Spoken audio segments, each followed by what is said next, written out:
There are 7 levels to personal finance, but most people never make it past level 3. They get stuck in survival or stability, and then they spend years treading water, never knowing why money feels hard. And here's the problem. Most people don't even know these levels exist. They don't know where they are, what they're doing wrong, or how to move forward. So in this video, I'm gonna show you the 7 levels of personal finance and what you should be doing in each one to build wealth and live your rich life.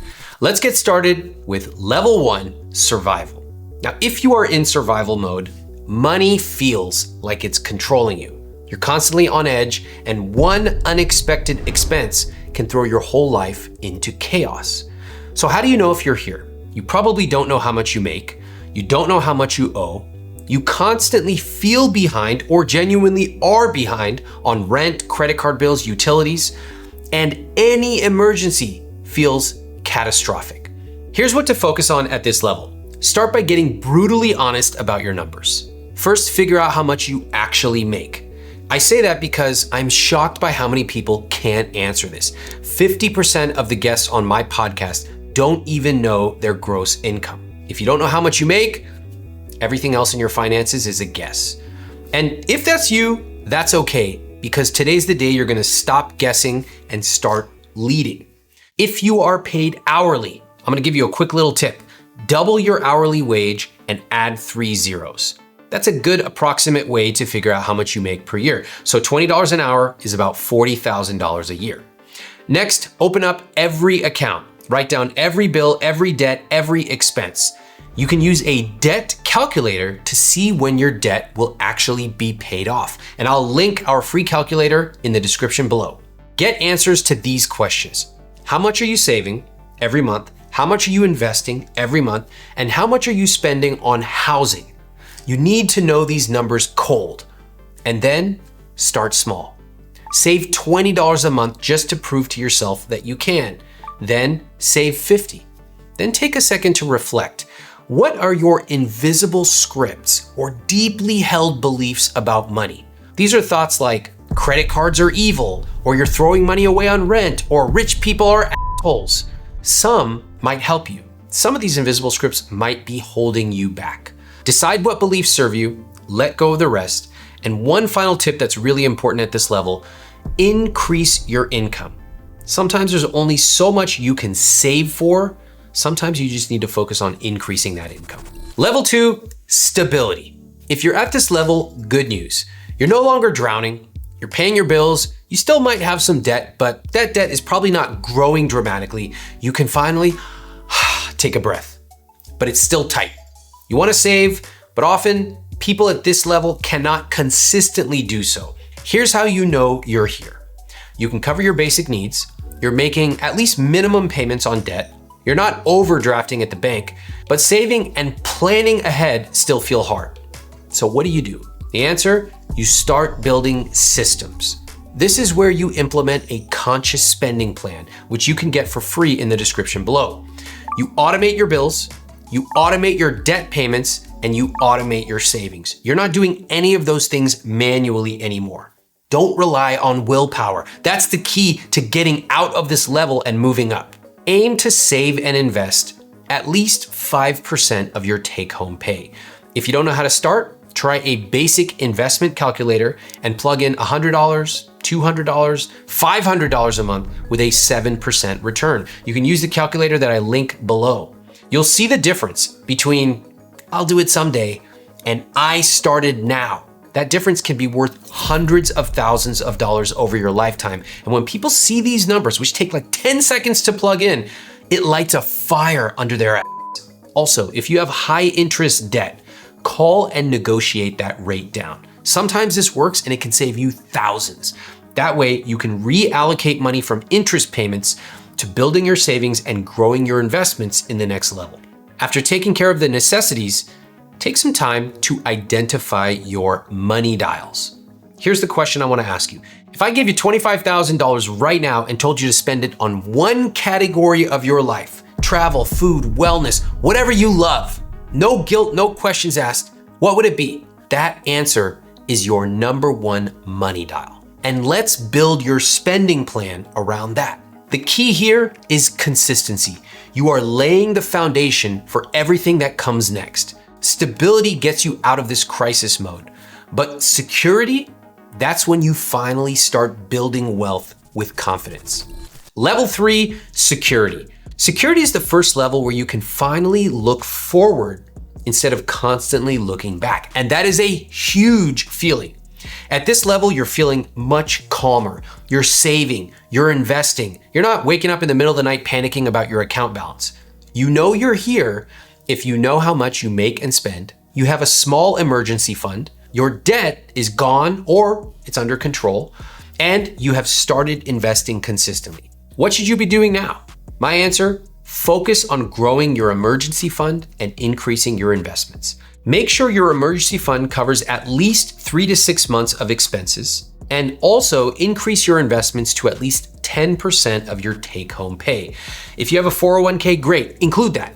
And don't overthink the whole pre-tax versus post-tax thing. In the grand scheme, it's not that meaningful of a difference. Start learning about your crossover point. This is the moment when your investments make you more money. You need to know that number. It could take you 15 years or 20 years from now, but when you know that target, it shows you how quickly you are moving towards your goals. Now you're making smart money decisions. You're saving, you're investing, you're thinking about the future, including your crossover point. But there's one money decision a lot of people don't rethink. That's their financial advisor. If you are working with someone who charges you 1% AUM, that's 1% of your assets under management, I strongly recommend you take a second look. Do you even know how much you're paying your financial advisor? Most people don't. And then they tell me, Ramit, I can't get rid of this guy. He sends me a birthday card. He helped my parents. He took me to mini golf one time. He's so nice. Okay, I'm sure Chet is nice. But a nice advisor charging you 1% could cost you literally hundreds of thousands of dollars over your lifetime. Now, if you want a financial advisor to look over your plan, look over your investments, that's okay. I've hired one myself to review my asset allocation, but I would pay flat fee, not on a percentage basis. That is what you call a flat rate financial planner, like our friends at Facet, the sponsor of this video. Facet will help you understand and expand your financial opportunities by providing you flexible access to a team of financial planners, CFP professionals, and a team of professionals providing guidance across retirement planning, tax strategy, estate planning, and more. Facet charges an affordable flat membership fee so you can get the advice and support you want without spending tens or even hundreds of thousands of dollars on fees.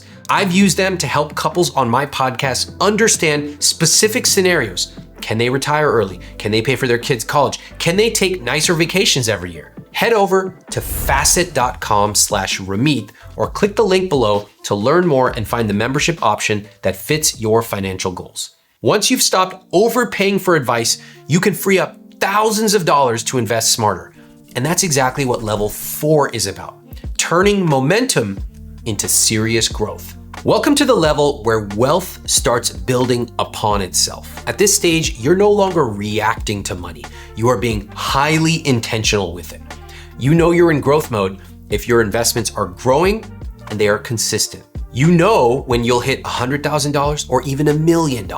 You think in terms of percentages and strategy. And finally, you've made trade-offs to grow your wealth. At this stage, here's what to focus on now. I want you to consider increasing your investment rate by 1% per year. So if you're at 10%, increase it to 11, and then 12, and then 13. Use compound interest calculators to visualize what your money will look like in 10, 20, 30 years.